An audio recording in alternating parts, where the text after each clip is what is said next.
In the eerie silence of a neighborhood torn apart I hate to even think about it now. stands this loud reminder. This is my home here. Of Melanie Hardegree's survival. This was my neighbor Barry and Kathy's home, and it no longer exists, along with all of the homes pretty much along this street that were not concrete blocked. Melanie lives on Montoya, a street in Spanish Lakes.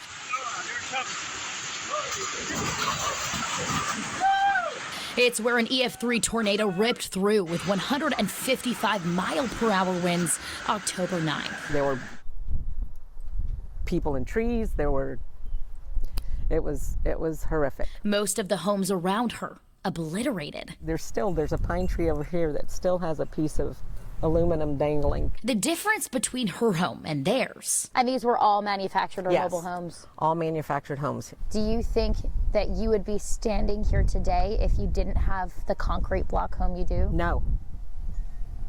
Absolutely not. This is a battle that we're going to continue to face as a home building industry. Jim Ayotte is the chief executive officer for the Florida Manufactured Housing Association. He's been tracking the safety of mobile and manufactured homes for decades. We've done a good job. We're not done yet. According to the U.S. Department of Housing and Urban Development, or HUD, no one was regulating the construction of mobile homes in the United States until 1976, when HUD established a series of building codes across the country to improve their safety. Then in 1994, 2 years after Hurricane Andrew decimated 90% of all mobile homes in Miami-Dade County, HUD strengthened those codes again and established 3 wind zones, requiring homes withstand certain wind speeds. So the ultimate wind speed for a manufactured home in wind zone 3 is over 160 miles an hour, and in wind zone 2, 150 miles an hour. This video provided to us by Champion Homes shows the construction of what they say are these stronger, more resilient manufactured homes. It's more strapping, it's deeper anchors, it's more rafters on the home, it's a much beefier, stronger home. It's a completely different home than what was built before. We followed along with Kyle Comino of Florida Value Homes to see for ourselves the delivery and installation of one of these newly constructed manufactured homes. In 1999, Florida also adopted their own statewide installation standards, requiring what's called tie-downs to better anchor manufactured homes to their lots. Your anchors didn't go as deep. Today they're deeper, they're more frequent, they go up the sidewall, they don't just attach to the subframe of the manufactured home. Anchors now are rooted at least 2 feet in the ground, some as deep as 5 feet. I poured over hundreds of pages of storm damage assessments the state published after major hurricanes and found those changes are working. This report from Hurricane Michael shows post-1994 manufactured homes in Franklin County withstood even Category 4 winds. And out of the more than 3,500 mobile homes seriously damaged during Charlie, Francis, Ivan, and Jean, all of those were built before the strengthened HUD codes in 1994. It's amazing today when you see how homes are being built in factories.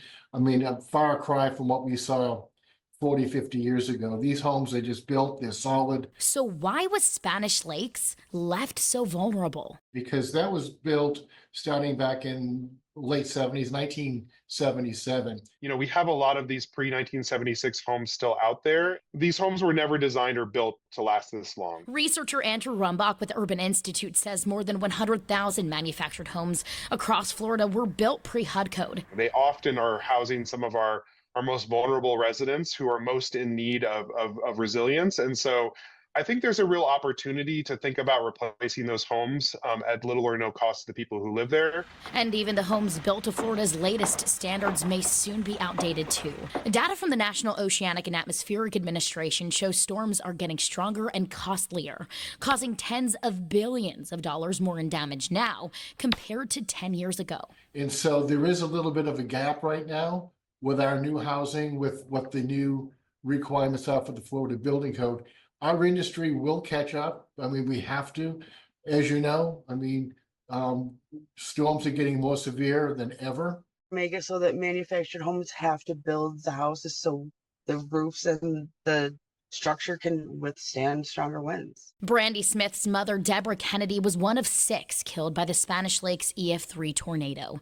It picked up her manufactured home and threw it into a nearby tree. I still have breakdowns constantly. Not only was her home built pre-HUD code, Brandy says it also didn't have the proper tie-downs. For Deborah Kennedy, Brandy says she couldn't afford the cost, which averages up to $1,500. Maybe we should buy the tie downs, give grants for that instead of giving grants to rebuild. The state does allot $2.8 million toward its mobile home tie-down program, which retrofits mobile homes built prior to 1999 with the proper tie-downs for free. But that program manager tells me there's currently a years-long waiting list, with over 120 mobile home parks still pending service. To me, that sounds like a signal that maybe the program could deserve some more funding. Is there a way to move around some funding so that we can expand the current $2.8 million budget for that program? I'd love to say yes. State Representative Toby Overdorf, though concerned about this year's budget deficit, agreed to look into it. It is something that certainly is a concern. I appreciate what your station and yourself are doing and bringing this to light. And it certainly is a possibility that we could. We've also found hundreds of thousands of mobile and manufactured homes across the state that aren't up to HUD code.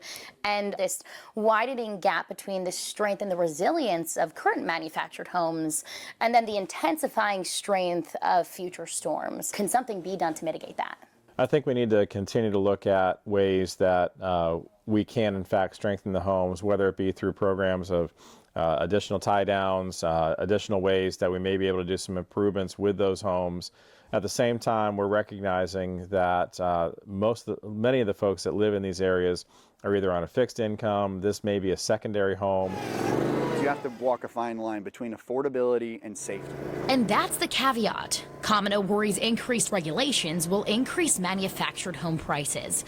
A 2024 Manufactured Housing Institute study found 70% of residents cited affordability as the key driver for choosing manufactured housing. Once you start regulating these homes too much, then you're ending up with a site-built structure, and the cost for that is substantially more than this. How do you find a middle ground where these homes are safe in natural disasters, but are also still affordable? That's a tough issue. It would be, in my dreams, if we could find some low-cost financing out there so people could actually buy homes that are more substantial. Do you know what exactly that might look like? I brought that and the other issues plaguing the industry up to HUD. A representative telling me it's something the agency recognizes they, quote, need to take a look at, and is working with researchers like Rumbach to create a nationwide change. While Overdorf says state legislators will also look into all possible solutions. Potentially there's programs that we might be able to help out with that. As Melanie hopes the unmistakable warning of empty lots around her speaks loud and clear. It's not a question of should we do this. It's a question of we have to do this. These are your constituents. These are the people that you have taken an oath to represent and to protect and to serve, and that needs to be the priority. Here in Spanish Lake, scars from Hurricane Milton still run deep 11 months later. Empty lots trace where manufactured homes once stood, while concrete block houses still stand strong next door. A silent reminder for residents of what could come in the next storm. Some scars heal out of sight. This community here is the best community I've ever lived in. I mean, the people here are wonderful. Tucked behind fresh paint, new siding, or a carefully trimmed lawn. I wouldn't want to live anywhere else. But some scars Over 100 and some homes were lost here in this small community. are written right on the landscape. A splintered tree line, an empty lot where a neighbor's house once stood. We had one girl here that was in her home and ended up against a tree with her house on her, who died. She was 66 years old. And in Paula Richards' neighborhood, Everybody mourned for the people that were lost. both scars not only exist, they run deep. And I suffer from PTSD with hurricane season. Because here, safety feels borrowed, not owned. And it's scary. It is extremely scary. Every gust of wind, every dark cloud carries the question, is this the one that takes it all? When we get a real bad storm here and it lightnings and the wind's blowing and I see, possible tornadoes, I climb in my bed and give it to God, because where do you go in a mobile home? That's the fear Paula lives with every single day. Oh, look at all that. Here it is. Ever since an EF3 tornado October 9th killed 6 of her neighbors in the Spanish Lakes Country Club community, all of them in manufactured homes just like hers. Lost a lot of really good people, a lot of homes. And I think about all these people that lost their lives and all these mobile homes that maybe that wouldn't happen to. It's a question we asked in our last investigation. How safe are these homes, and could October 9th's tragedy have been prevented? We uncovered decades of stronger manufactured home safety rules, from federal safety standards enacted in 1976 to tougher ones in 1994 and in 1999. Damage reports we found prove those changes work. But here's the problem. The homes in Spanish Lakes were built before those stronger rules, and Paula had no idea hers wasn't built to the latest standards. Had we not reported on this issue, do you think you would have known to even check? No, had no idea. Would have no idea that that's something that I had to check. When you bought the home, was there anything on the paperwork that indicated this maybe wasn't up to HUD code? No, You nothing. had no idea. Nothing. Someone needs to know that. Jim Ayotte, head of Florida's Manufactured Housing Association, says it's a common story. In Florida, a manufactured home title lists the identification number, make, model, and year, but nothing explicit about whether it meets the latest safety standards. People don't have any perspective on that. So I really do think more education needs to be done. As an industry, my organization needs to do a better job. I think the homeowners organization needs to do a better job as well. When Paula found out her home was built before the latest safety rules, she started asking companies for quotes to retrofit it, bring it up to safer standards, but had no idea what she was in for. This is what underneath my house looks like. Oh my gosh. This estimate shows to make her home hurricane ready, she'd have to replace insulation, restrap ducts, tighten anchors, and tie downs. You're missing hurricane straps and anchors, it says. When it rains, the water goes up here because I have no vapor barrier under there at all. And if you don't know any of this, then they hit you with it. Well, if you want to be safe, you need to get it done as soon as possible. Okay, are you paying for it? Because I don't have that kind of money. That estimate was the lowest, almost $7,000. Others were much higher.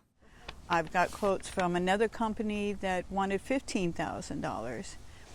And it's hard for people like us to afford this. I can't work, my husband doesn't work, and we live check to check on our disability checks. She's likely not alone.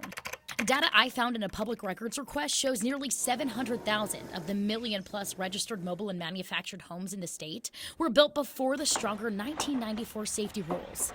Of those, 242,000 date back to before HUD ever regulated their construction. I mean, you're looking at roughly, 500,000 people that are over 70 years old living in mobile and manufactured homes that may be vulnerable. Ayotte says a quarter of seniors living in mobile and manufactured homes spend more than 30% of their income on rent. 11% spend more than half. So these people don't have the money to invest in their homes. We first uncovered this problem last January, finding a years-long waiting list of mobile home parks seeking the state's tie-down program, which anchors mobile homes for free. At least 120 parks were still waiting for service, with little funding to expand the program. So in February, we brought the issue to State Representative Toby Overdorf. Is there a way to move around some funding so that we can expand the current $2.8 million budget for that program? I'd love to say yes. A month later, the state did exactly that, drafting House Bill 701, giving local officials more flexibility with housing assistance funds. Right now, if you live in an apartment in Florida, you can get rental help. But if you live in a manufactured home park, you can't. Why is this group being discriminated against? The bill opened $168 million in housing funds to mobile and manufactured home owners for rent, retrofits, and emergency repairs without raising the state budget. And it passed the House unanimously, 115-0. The bill passes. Read the next bill. No one objected. They all thought this was good public policy. But then it died in its very last Rules Committee. The Rules Committee chair said, I don't think I like this legislation. I'm not going to hear it in my committee. So the problem is when a bill's not heard in his last committee, the bill dies. The Rules Committee chair is State Senator Kathleen Pasadomo of Lee, Hendry, and Collier counties. I called and emailed her office repeatedly to request an interview. I got no response. So I drove 2.5 hours to her Naples office. A representative told me she wasn't available and referred me back to her legislative aide. I just would love to speak with Senator Pasadomo. I followed up again, but weeks later was told they couldn't accommodate an interview, and despite suggesting multiple other dates to meet, I never heard back. But within a mile of her office, I found at least 5 manufactured home parks, with dozens of houses clearly in need of repair. Yeah, there should be tie downs there. Yes, yes. I can see why you're so concerned, because it's not even that you don't have the proper tie downs. You don't have any. I don't have any. Holly Gnip lives in one of them.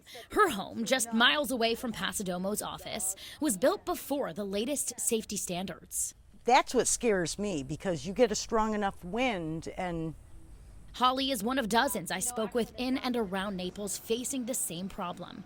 After Pasadomo denied our interview requests, we canvassed neighborhoods, posted in online groups, even drove to Naples a second time to make sure we heard directly from the people.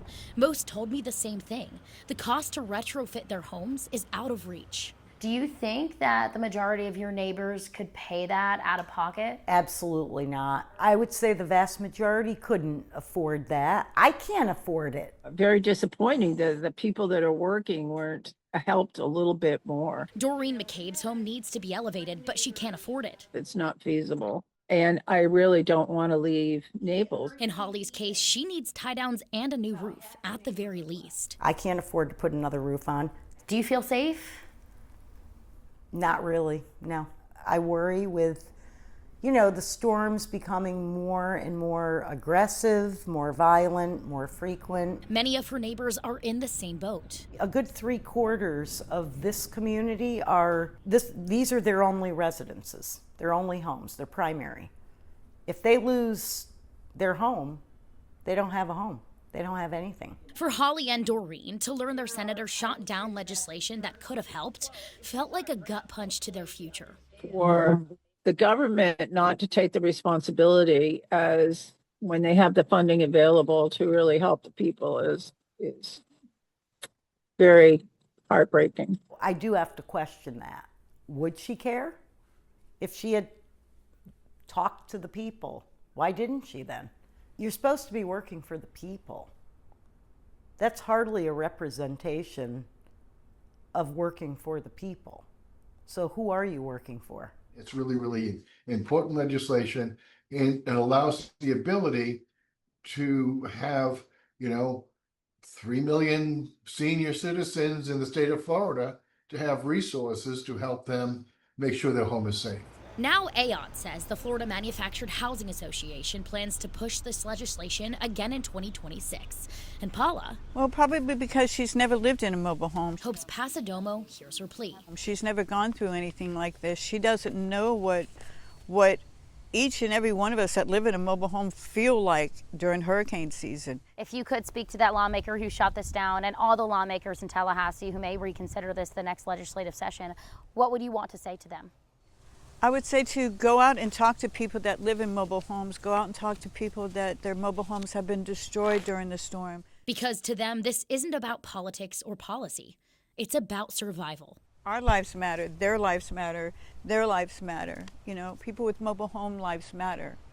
And that's what I would say to them. After hearing Paula's story, AOT says he's now questioning whether buyers should face stricter disclosure rules so they know the condition of a home before purchasing. He says that could show up in future legislation if the bill returns to Tallahassee. In Fort Pierce, I'm Kate Hussey, WPTV News.